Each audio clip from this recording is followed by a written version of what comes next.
Mark 11:20. மறுநாள் காலையிலே அவள் அவ்வழியாய் போகும்போது அந்த அத்திமரம் வேரோடே பட்டு போயிருக்கிறதை கண்டார்கள். பேதுரு நினைவு கூர்ந்து அவரை நோக்கி, ரபி, இதோ நீர் சபித்த அத்திமரம் பட்டு போயிற்று என்றான். இயேசு அவர்களை நோக்கி, தேவனிடத்தில் விசுவாசம் உள்ளவர்களாக இருங்கள். எவனாகிலும் இந்த மலையை பார்த்து நீ பெயர்ந்து சமுத்திரத்திலே தள்ளுண்டு போ என்று சொல்லி தான் சொன்னபடியே நடக்கும் என்று தன் இருதயத்தில் சந்தேகப்படாமல் விசுவாசித்தால் அவன் சொன்னபடியே ஆகும் என்று மெய்யாகவே உங்களுக்கு சொல்லுகிறேன்.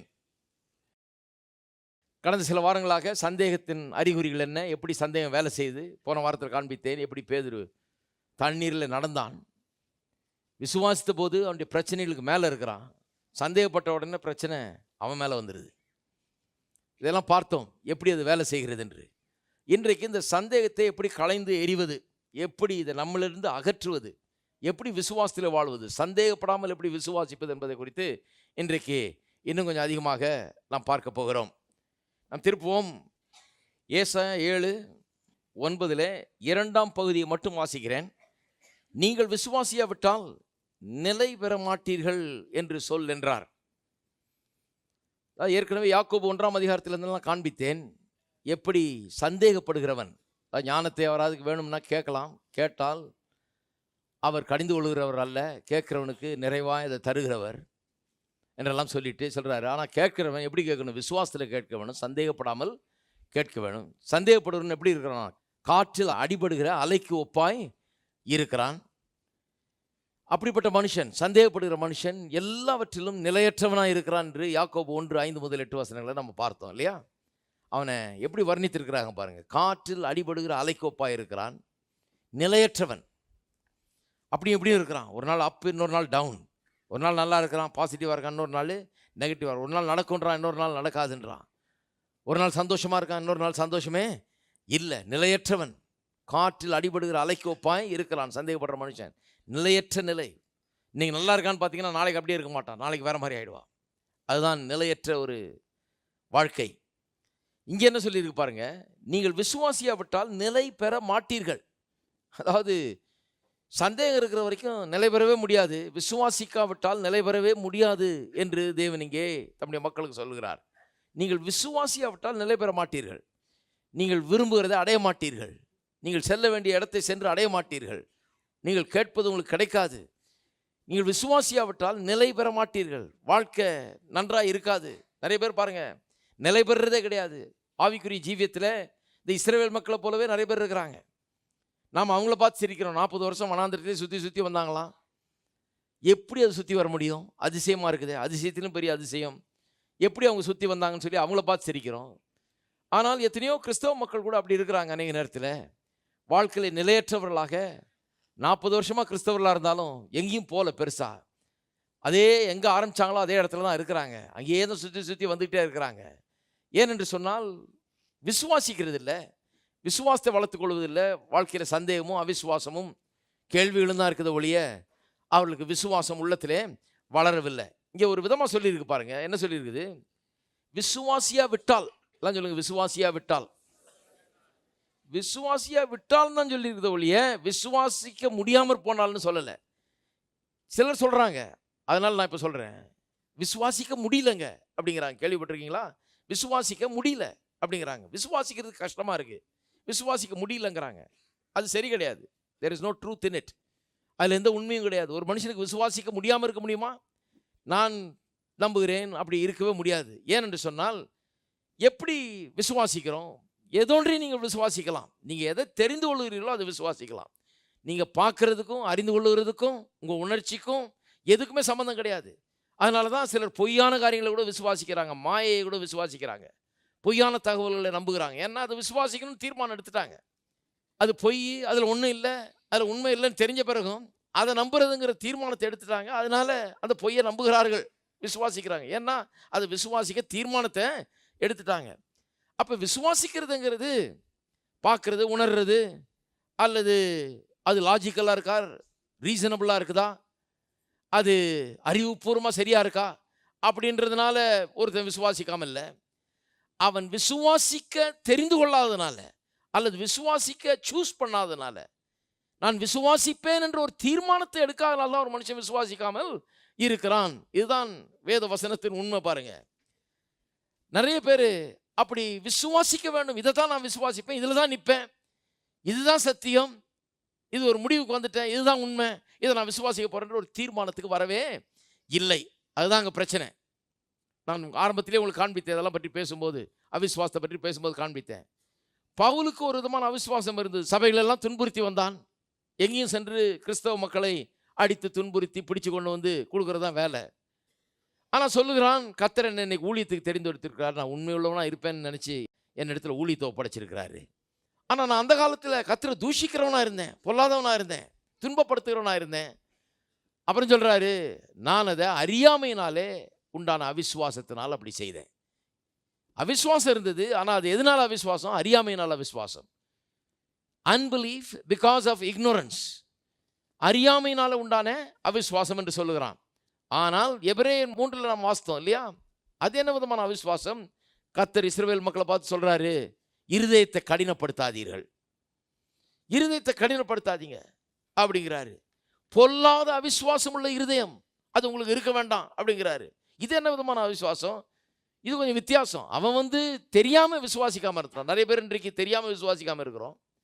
அறியாமையினால அவிசுவாசம், அது பரவாயில்ல, ஏன்னா அறிந்த பிறகு வந்துடும் விசுவாசம், மாற்றிக்கொள்வோம் நம்ம. பவுல் அப்படிதான் மாறினாரு, ஆப்போசிட்டாக மாறிட்டாரு. ஆனால் எபிரேயர் 3-4 ஆகிய அதிகாரங்களை பார்க்கிற அவிசுவாசம் வேற மாதிரி. கர்த்தர் சொல்றாரு, இருதய கடினம், அது பொல்லாத அவிசுவாச இருதயம். ஏன்? எல்லாம் அறிந்தும் விசுவாசிக்க மாட்டேன் என்கிற ஒரு தீர்மானம் அவர்களுக்கு. எத்தனை முறை கர்த்தர் அற்புதங்களை செய்திருக்கிறார், எவ்வளவு நன்மைகளை செய்திருக்கிறார். செய்யாத நன்மை கிடையாது அவங்களுக்கு. தினந்தோறும் அற்புதமாக சாப்பாடு வானத்திலிருந்து இறங்கி வருது. இருந்தாலும் விசுவாசிக்க மாட்டேன். விசுவாசிக்கிறதுக்கு எப்படியெல்லாம் உதவி செய்யணுமோ அப்படிலாம் உதவி செய்கிறாரு. அவ்வளோ அற்புதங்களை செஞ்சிருக்கிறாரு. அவ்வளோத்தையும் அனுபவித்து தெரிந்து கொண்டும் நான் விசுவாசிக்க மாட்டேன்ற தீர்மானத்தை அவங்க எடுத்தாங்க. நான் போக போகிறதில்ல, பால் தேனும் ஓடுற தேசத்தில் நுழைய போகிறதில்ல, நான் இதை நம்ப போகிறதில்ல, இதன்படி செய்ய போகிறதில்லை என்கிற தீர்மானத்தை எடுத்தார்கள். அந்த 3ஆம் அதிகாரம் கடைசி வசனத்தை பார்த்தீங்கன்னா சொல்லியிருக்குது, அவிசுவாசத்தினாலே அவர்கள் அங்கே பிரவேசிக்க முடியாமல் போயிற்று. பாலும் தேனும் ஓடுகிற அந்த நலமும் விசாலமான தேசத்துக்குள்ளே நுழைய முடியாமல் போயிற்று என்று அங்கே சொல்லுகிறார். இன்றைக்கும் கர்த்தருடைய மக்களுடைய பிரச்சனை இதுதான். அநேக இடங்கள்ல என்னன்னா, அது இக்னோரன்ஸ் இல்லை, அறியாமைன்னு சொல்ல முடியாது. அறிந்தும் கர்த்தருடைய நன்மைகளை ருசி பார்த்தும் எல்லா காரியங்களும் அனுபவித்து பார்த்தும் கூட அநேகர் இன்னும் அவிசுவாச நிலையில இருக்கிறார்கள். ஒரு முரட்டாட்டம் பண்ணிக்கிட்டு இருக்கிறாங்க, கீழ்ப்படியாமல் இருக்கிறாங்க, விசுவாசிக்க மறுக்கிறார்கள். அதுதான் ரொம்ப டேஞ்சர். அப்படி விசுவாசிக்க மறுக்கும் போது அதை தான் சொல்லியிருக்குது ஏசாயா 7:9. விசுவாசியாமற் போனால் அல்லது விசுவாசியா விட்டால் நீங்கள் நிலை பெற மாட்டீர்கள் என்று சொல் என்றார். விசுவாசிக்கலனா நிலை பெற போவதில்லை என்று திட்டவட்டமாக அங்கே சொல்லப்படுகிறது. இப்போ திருப்பம் அப்போஸ்தலர் நடபடிகள் இந்த பார்ப்போம், எப்படி இந்த அவிசுவாசத்தை அகற்றுவது, எப்படி விசுவாசிப்பது என்பது குறித்து இன்றைக்கு பார்க்க போகிறோம். அப்போஸ்தலர் நடபடிகள் 17ஆம் அதிகாரம் 10ஆம் வசனம். பவுலும் சீலாவும் பல இடங்களில் போய் ஊழியம் செய்கிறார்கள். நிறைய இடங்களில் பெரிய பெரிய காரியங்கள்லாம் நடக்குது, அநேகர் ஏற்றுக்கொள்கிறார்கள். இன்னும் சில இடங்களில் அவருக்கு எதிர்ப்பு இருக்கிறது.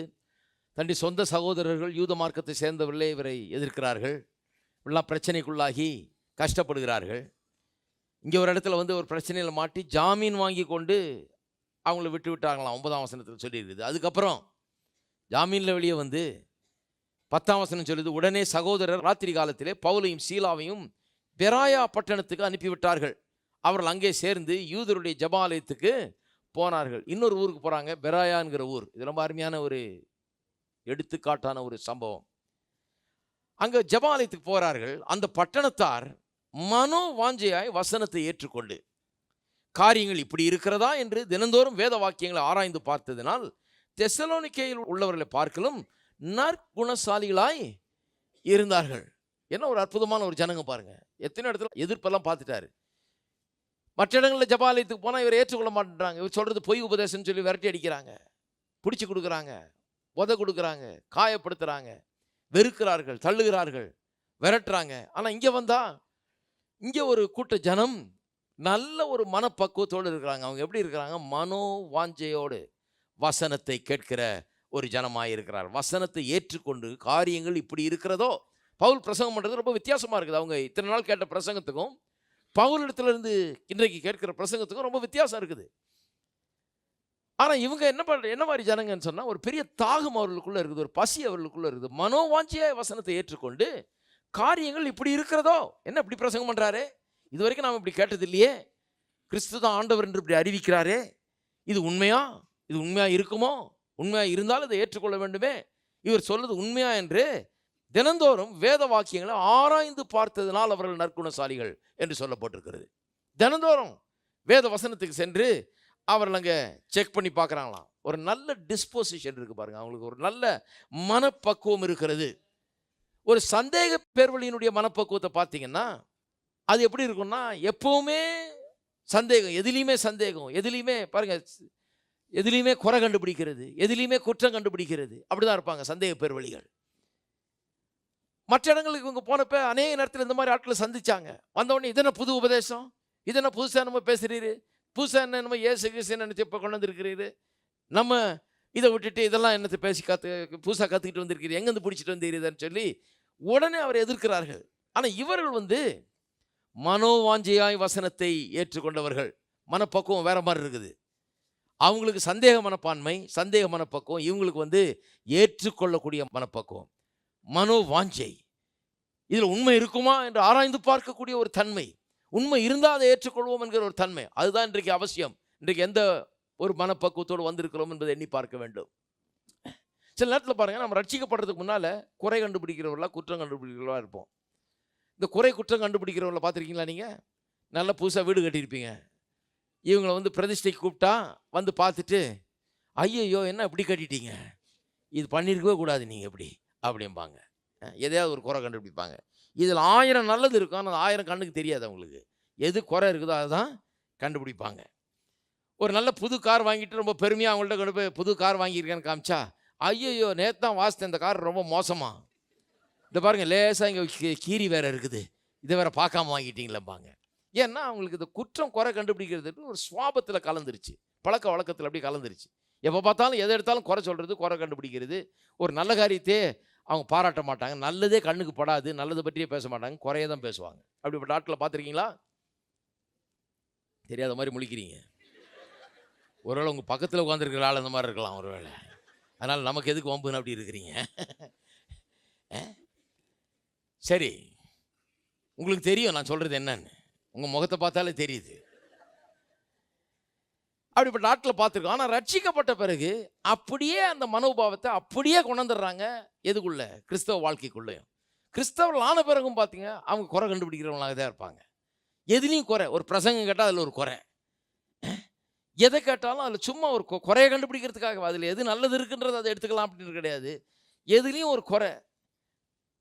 இப்படிப்பட்ட ஆட்களை பார்த்துருக்கீங்களா நீங்கள்? அவங்க என்ன பண்ணுறாங்க, வேதத்தை வாசிக்கும் போது கூட குறை கண்டுபிடிக்கிறவங்களாம் இருப்பாங்க. அவங்களுக்கு அற்புதமான வசனங்கள் இருக்கும் பாருங்க.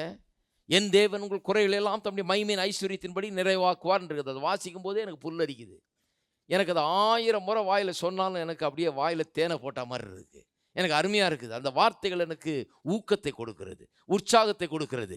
என் தேவன் என்னுடைய குறைகள் எல்லாம் தம்முடைய மகிமையின் ஐஸ்வர்யத்தின்படி நிறைவாக்குவார். என்ன அற்புதமான வார்த்தைகள்! அது எத்தனை தடவை சொல்லிட்டேன் நான். ஆனால் எனக்கு அது அற்புதமான வார்த்தைகளாக இருக்குது. எனக்கு அப்படியே ஒரு உற்சாகத்தை உண்டாக்குகிற வார்த்தையாக இருக்குது. ஆனால் அதே வார்த்தைகளை இந்த மாதிரி ஆட்கள் வாசித்தாங்கன்னா அவங்களுக்கு அது படவே படாது, சொரணியே இருக்காது. இதை பற்றி இது உரைக்கவே உரைக்காது. பாருங்கள், இதை வாசிப்பாங்க, என் தேவன் தம்முடைய மகிமையின் ஐஸ்வர்யத்தின்படி உங்களுக்கு குறையெல்லாம் நிறைவாக்குவார்னு வாசிச்சுட்டு பேசாமல் இருப்பாங்க. அதை பற்றி ஒன்றும் சொல்ல மாட்டாங்க. அது ஒன்றும் உங்களுக்கு உரைக்கவே உரைக்காது. ஆனால் ஏதாவது குறை கண்டுபிடிக்கிற மாதிரி ஒரு வசனத்தை பிடிப்பாங்க. அதுக்கு நிறைய வசனங்கள் இருக்குது. பொறுக்கி எடுப்பாங்க. அதை எடுத்து, இதுதாங்க இந்த பைபிளில் பிரச்சனை, இப்படியும் சொல்லியிருக்குது, நீங்கள் அதையே சொல்லி காமிக்கிறீங்க, ஆனால் இப்படியும் சொல்லியிருக்குது, இதை வாசிருக்கீங்களா நீங்கள் அப்படின்னு ஏதாவது இந்த குறையை தான் பார்த்துக்கிட்டு இருப்பாங்க. பாருங்கள், எப்போவுமே இந்த குறையை பார்த்து அதையே பெருசாக பேசிகிட்டு இருப்பாங்க. அவங்களுக்கு விளங்காததை எடுத்துக்கிட்டு பெருசாக அதை பேசிட்டு கிடப்பாங்க. அதுதான் அந்த குறை சொல்லுகிறவருடைய புத்தி, அது டவுட்டருடைய டிஸ்போசிஷன், அதாவது சந்தேகப்படுவனுடைய மனப்பக்குவம். அது நல்லதில்லை. பாருங்கள், சந்தேகப்படுவனுடைய மனப்பக்குவம் அவனுடைய வாழ்க்கையில் அவனை எல்லாவற்றிலும் பாதிக்கிறது. அதனால தான் யாக்கோபு 1:8 இப்படி சொல்லியிருக்குது, அப்படிப்பட்ட மனுஷன் தன்னுடைய வாழ்க்கையில் எல்லா விதத்திலும் அவன் நிலையற்றவனாக இருப்பான். குடும்ப வாழ்க்கையில் நிலையற்றவனாக இருப்பான், செய்கிற தொழிலில் நிலையற்றவனாக இருப்பான், அவன் எல்லாவற்றிலும் படிக்கிற படிப்பில் நிலையற்றவனாக இருப்பான். எதில் படிச்ச எந்த காரியத்தில் அவன் ஈடுபட்டாலும் அது நிலையற்றவனாக அவன் இருப்பான் என்று வேத வசனம் திட்டவட்டமாக போதிக்கிறது. அப்போ இந்த நிலையற்றவனாக இருக்கிறது எதனால உண்டாகிறது? சந்தேகத்தின் எண்ணங்கள், அலசடிப்படுகிற எண்ணங்கள், காற்றில் அடிபடுகிற அலைக்கு ஒப்பாய் அவன் இருக்கிறான். அதான் சந்தேக பேர்களுடைய மனப்பான்மை. இப்படி நிறைய பேர் இருக்கிறாங்க பாருங்க. அவங்களுக்கு எதை பற்றியும் சந்தேகம், எல்லாத்த பற்றியும் சந்தேகம். ஏதாவது புதுசாக ஒன்று கேட்டாங்கன்னா சரி இதில் உண்மை இருக்குமான்னு பார்க்கவே மாட்டாங்க. ஒருத்தர் சொன்னாராம் பாருங்க, சாம் செல்லுதரையா அவர் என்ன அந்த செழிப்பு கிழிப்புன்னு பேசுவார், அதான் எல்லாம் சொல்கிறாங்க செழிப்புன்னு பேசுவார்னு. நானும் ஒரு நாள் போய் சும்மா கேட்டு வரலான்னு கேட்டு வந்தேன். அது ஒன்றும் வேலை செய்யலை. உங்களுக்கு நிச்சயமாக வேலை செய்யாது. நான் முதலே சொல்லியிருப்பேன், வந்ததே வேஸ்ட்டு. உங்கள் பக்கத்தில் இருக்கிற சுற்றி இருக்கிற 10 பேருக்கு வேலை செஞ்சாலும் உங்களுக்கு அது வேலை செய்யவே செய்யாது. ஏன்னா ஐஸ்வர்யத்தை அண்ட விடாமல் எப்படி இருப்பதுன்றதுல பெரிய எக்ஸ்பர்ட்டாக இருக்கிறீங்களே. உங்கள் மேலே அது ஒட்டவே ஒட்டாது, அது அப்படியே பக்கத்துலேயே வரவே வராது. ஏன்னா எதுக்கு வந்தாங்க அந்த மாதிரி ஆட்கள்? எதுக்கு வந்தாங்கன்னா என்னமோ பேசுகிறாராமே, இதில் ஒரு குறை கண்டுபிடிச்சிட்டு போகலாம். ஏற்கனவே அதை நான் நம்புறது இல்லை.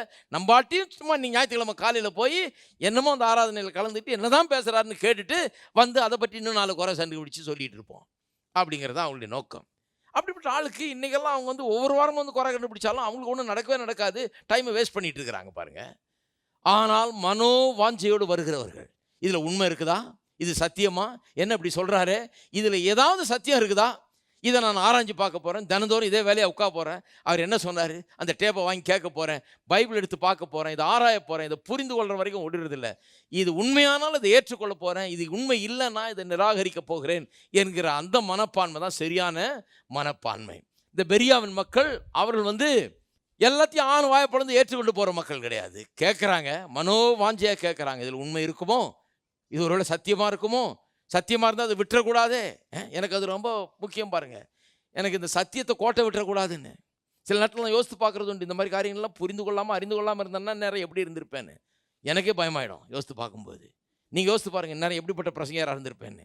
இந்த மாதிரி காரியங்கள்லாம் தெரியலன்னா ரொம்ப டிஃபிகல்ட் பிரசங்கியாராக இருந்திருப்பேன். நான் போட்டு உங்களை மண்டையிலேயே சாத்தி திரும்ப திரும்ப சவுக்கால் அடித்து உங்களை திருத்தினோம்னு உங்களை திட்டி திட்டி திட்டி இந்நேரம் பாதி பேர் கடத்த காலி பண்ணிருப்பீங்க இந்நேரம்.